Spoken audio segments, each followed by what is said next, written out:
Guys, this is not a drill. I repeat, this is not a drill.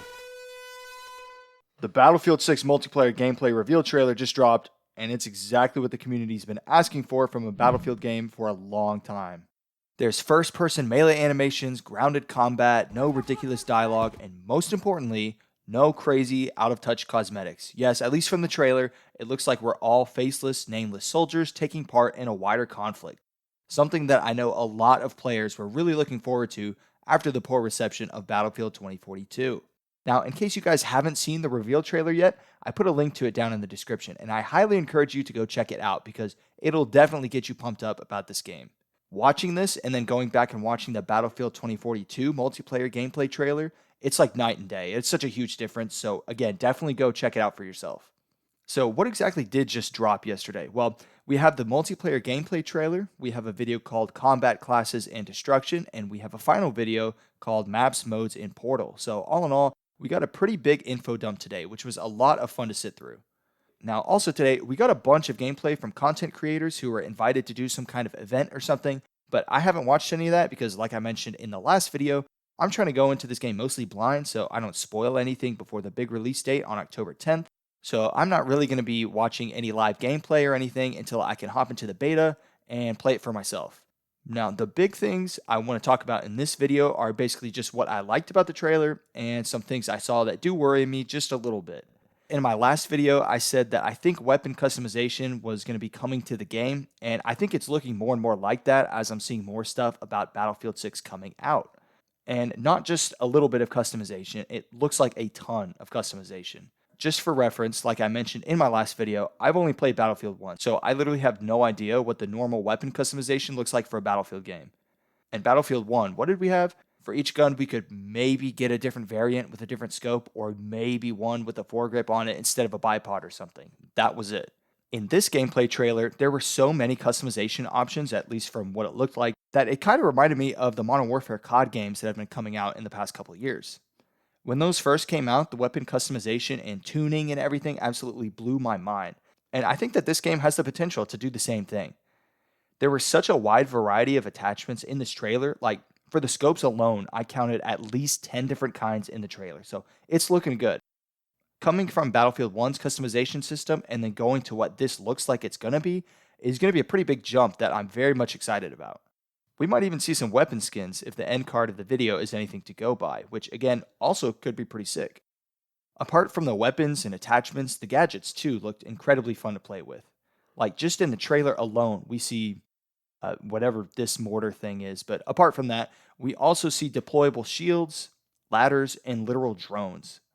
Like imagine trying to breach a building and your teammate blows up the wall to the second floor, and you and your squad are able to deploy ladders to climb up to the second floor and breach the building.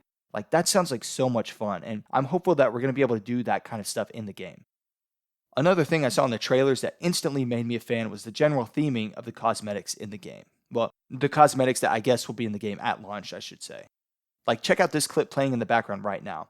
I'm not really seeing any crazy over-the-top operator skins. It's looking like the opposite in the sense that the soldiers don't stand out from each other and everyone looks relatively similar.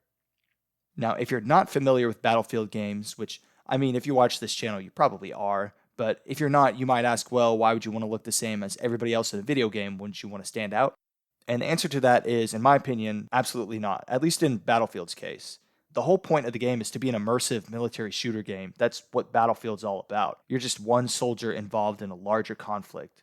Look at, say, Call of Duty, for example, and the controversy that's surrounding Black Ops 6 right now. I'm not kidding, they legit just straight up added Beavis and Butthead skins into the game, and it's stuff like that that absolutely kills any sort of immersion. Battlefield 2042 started to kind of head in that direction too. I mean, you can literally play as a guy dressed as Santa Claus, and it's things like that that just kill any immersion you could have in the game. That's part of the reason why Battlefield 1 was so great. There were no soldier cosmetics in the game. Everybody was the same, and it made you feel like you were just part of this larger war, and that feeling is kind of being echoed in this multiplayer trailer too. No single operators really stand out, and most of the skins I saw, and not just the multiplayer gameplay trailers, but the other videos the Battlefield YouTube account posted today too, they all kind of looked like they were just part of some military's standard kit, which I think is great. I'm a big fan of this. And really, overall, just the graphics look pretty good in general, too. And I think it bodes well for how the studios are treating this upcoming Battlefield game. On top of the standard Battlefield game modes that are default to the series, like Conquest or Rush, we're also going to be getting some new ones like Squad Deathmatch and Escalation. No idea what those are going to be like, but they sound kind of like a squad v squad mode and maybe an operations type game mode, maybe. I don't know. We'll see. And one final thing I gotta say that I'm definitely a big fan of is it seems like the devs are kind of returning to the old school type class system, moving away from more of the experimental stuff they did with Battlefield 2042, which I'm all in support of. I am a big fan of that. Now, as good as this game looks, is it going to be perfect? Probably not. And there are some things that worry me a bit about this game based on these trailers. First, it's unfortunately looking like this game's going to be made with a long-term live service model in mind that includes a seasonal battle pass. Now, I'm usually not one for wanting companies to charge for extra DLCs, but given that the game will be based on a live service model, I'm a little worried about the implications that we'll have for the amount of content that's going to be coming to the game. Battlefield 1, which was built on a paid DLC model, had 31 maps at the end of its life cycle, while Battlefield 2042, which was a live service game, only had like 16. Companies will sometimes use these live service models as an excuse to drip feed less overall content over a longer period of time, which is definitely something I am a little concerned about. Kind of alongside that too, oftentimes as the game's life cycle progresses, the devs will fill up the battle passes with more and more just random operators and weapon skins and stuff, which is a prime way for out-of-theme cosmetics to slowly infiltrate a game over time that was very grounded on launch. So that's definitely something to just keep an eye on. And then finally, just a small thing, but I do hope this game is optimized. Like, there's literally a part in this trailer that it lags, and the frames drop quite a bit. And if this is in the trailer, I wonder what it looks like on random people's home gaming systems or lower end PCs and stuff. But overall, these trailers are looking very, very promising, and I will definitely be making some content on the game when it does finally drop. It's looking good. I'm excited. Anyways, that's all I've got for this short video. If you want more detailed information, again, check out those videos in the description, or go check out some of the gameplay that's been posted already by some different content creators. I hope you liked listening to my thoughts about the multiplayer gameplay trailer, and I will see you guys in the next one.